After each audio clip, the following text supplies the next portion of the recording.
எல்லோருக்கும் வணக்கம். நாங்கள் ஸ்டேஜ் ஏறும்போது சீக்கிரம் முடிஞ்சிடும், எல்லாம் கொஞ்சம் கொஞ்சமாக தான் பேசுவாங்கன்னு நினச்சேன். நான் நினச்சது.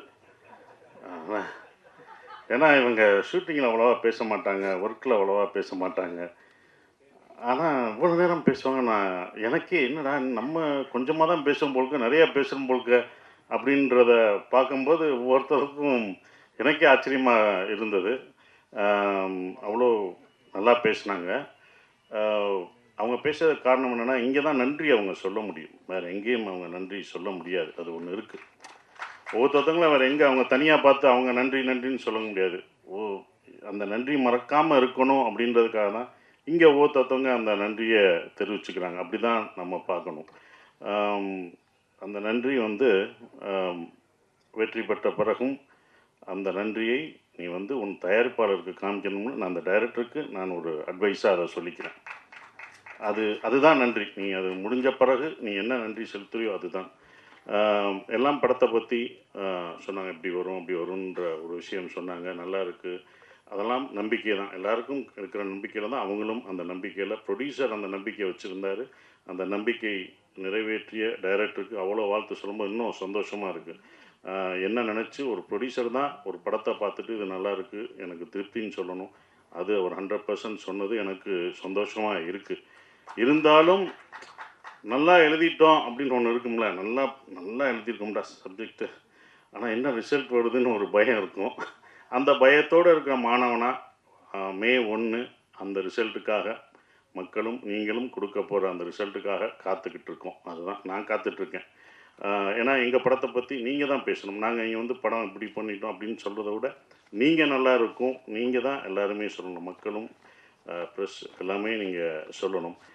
எனக்கு இந்த படம் அவர் சொன்னார் ஃபுல்லாக அபி 24 வயசு பையன் சொல்லும்போது இங்கே வயசு முக்கியம் இல்லை, நல்ல கதை நல்ல விஷயம்தான் முக்கியம். அதை யுவராஜ் அந்த டீம் பார்க்கல. ஏன்னா அவங்க ஒரு ப்ரொடக்ஷன் ஃபஸ்ட்டு என்கிட்ட சொல்லும்போது 2 நண்பர்கள், அந்த 2 பேரும் நண்பர்கள், அற்புதமான நண்பர்கள். அதுவே எனக்கு பிடிச்சி போச்சு. பாசு நண்பர்களாக இருக்கீங்க, இப்படி ஒரு நட்பா அப்படின்னு ஒன்று இருக்கும்ல, அந்த நட்புக்கே இந்த ஏதோ செஞ்சாகணுமே அப்படின்றது. 2வது அவங்க எடுத்த படங்கள் 2மே எல்லாருக்கும் பிடிச்ச படம், கேட்கவே தேவையில்லை, அவ்வளோ பர்ஃபெக்டாக செலக்ட் பண்ணி சொல்லுவாங்க. அப்புறம் நம்ம என்ன சொல்கிறது, நம்ம தான் அதுக்குள்ளே போகிறேன், நான் தான் இந்த படத்துக்குள்ளே நுழைஞ்சிருக்கேன். அது எனக்கு தான் பெரிய ஒரு விஷயமா நான் நினைக்கிறேன். கதை சொல்லும்போது கூட அப்படியே அந்த மியூசிக்கெல்லாம் போட்டு விட்டாப்புல, அப்படி போட்டு சார் அப்படின்னு வரும் சொல்கிறாப்புல. நான் சொல்லலை, நான் பாட்டு சீரியஸாக பார்த்தேன். கேட்டுக்கிற யுவராஜ் சிரிக்கிறாப்புல, யுவராஜ் அழுகிறாப்புல, என்னடா கூட வந்த ப்ரொடியூசர் அழுகிறாப்புல. நான் அப்படி திரும்பி பார்க்குறேன், ஒரு சவுண்டு கேட்குது. என்னன்னு பார்த்தா பக்கத்தில் இருக்கிற ப்ரொடியூசர்ஸ் அதுக்கு அழுகிறாப்புல. திடீர்னு அவர் சிரிக்கிறாரு. ஓகே, இது சைடு எஃபெக்ட் கொடுக்குறாங்க உங்களுக்கு அப்படின்னு நினச்சேன்.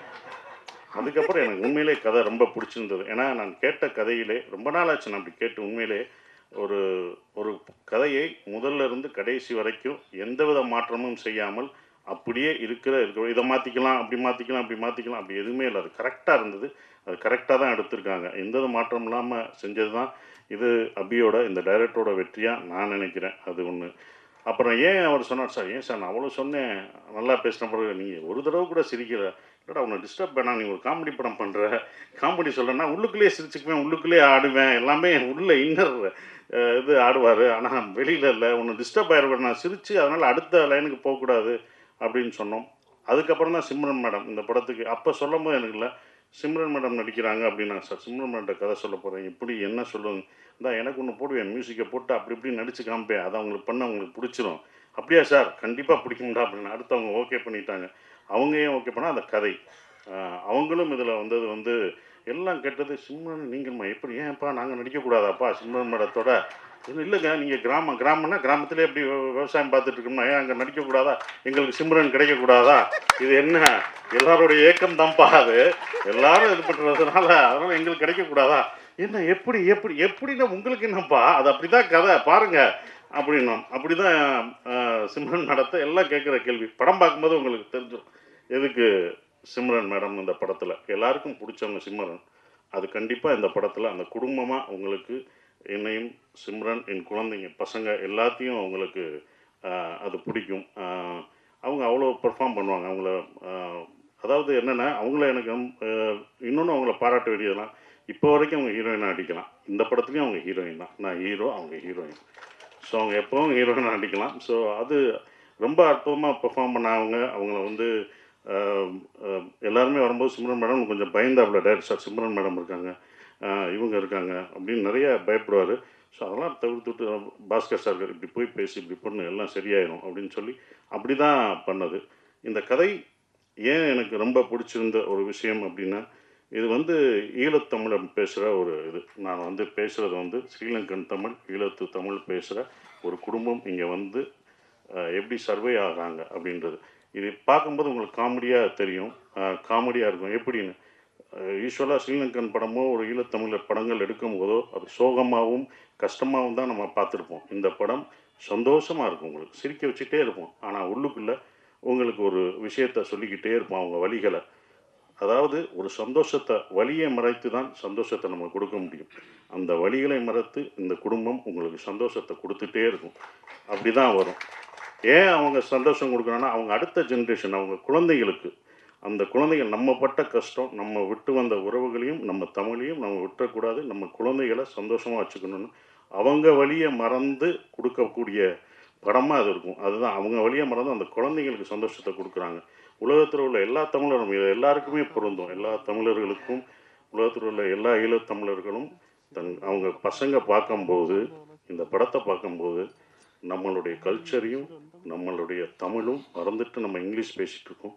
கண்டிப்பாக தமிழ் நம்ம மொழியை கற்றுக்கணும் அப்படின்ற ஒரு 10 பேர் வந்து அப்படி வந்து மாணவர்கள் வந்தாங்கன்னா, பசங்க வந்தாங்கன்னா, அதுதான் இந்த படத்தோட வெற்றியாக நான் நினைக்கிறேன். அது கண்டிப்பாக நடக்கும் அப்படின்ற அந்த நம்பிக்கை எனக்கு இந்த படத்து மேலே ரொம்ப ஸ்ட்ராங்காக இருக்குது. எல்லாம் நம்பிக்கை தான் இருக்குது. அது மாற்றும், உலகத்தமிழர்கள் எல்லாரும் பார்ப்பாங்க அதை அப்படின்ற நம்பிக்கை இருக்குது. அவங்க ஃபேமிலியோடு கூப்பிட்டு வந்து பார்ப்பாங்க.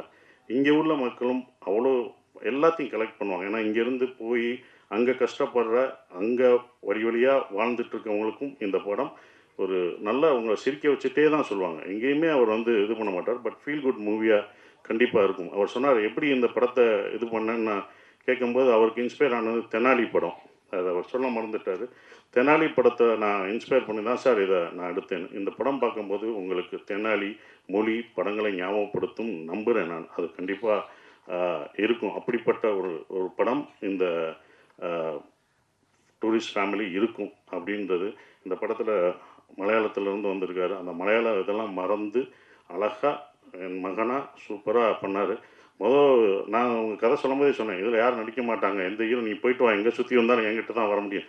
ஏன்னா இவ்வளோ பெரிய பையனா யாரும் எந்த ஹீரோ நடிக்க மாட்டாங்கன்னு நான் நினச்சேன். சில ஹீரோக்கள் நடிப்பாங்க, சிலர் நடிக்க மாட்டாங்க. அதுதான் அப்படி. இது எனக்கு தான் இந்த கதை இருக்கும் அப்படின்னு நினச்சேன். அப்படி வந்தால் மிதுன் சூப்பராக இருந்துச்சான். பெரிய டைலாகு, நானும் அவனும் பேசுகிற ஒரு சீனு. அதில் வந்து ரொம்ப அற்புதமாக, நான் எதிர்பார்க்கவே இல்லை, இன்னும் இவ்வளோ சீன் இருக்கு, பட் என்னோடய டைலாக் இருக்குது, எப்படி பேசுவார் அப்படின்னு நினச்சேன். ஆனால் அற்புதமாக பேசி இது பண்ணிட்டாப்புல. படம் பார்க்கும்போது உங்களுக்கு தெரியும்.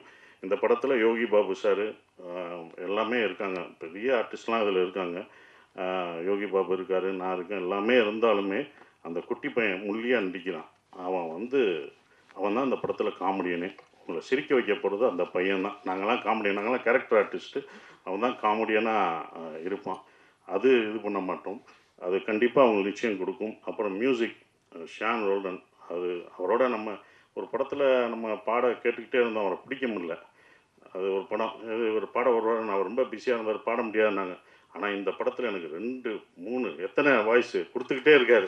இது பார்த்தா நம்ம அடுத்த படத்தில் ராஜ்மோகன் படத்துலையும் அவர் தான் மியூசிக்கு. வா வா நீ அப்போ விட்டல, இப்போ நான் பிடிச்சிட்டேன் பார் அப்படின்ற மாதிரி தான் இருந்தது.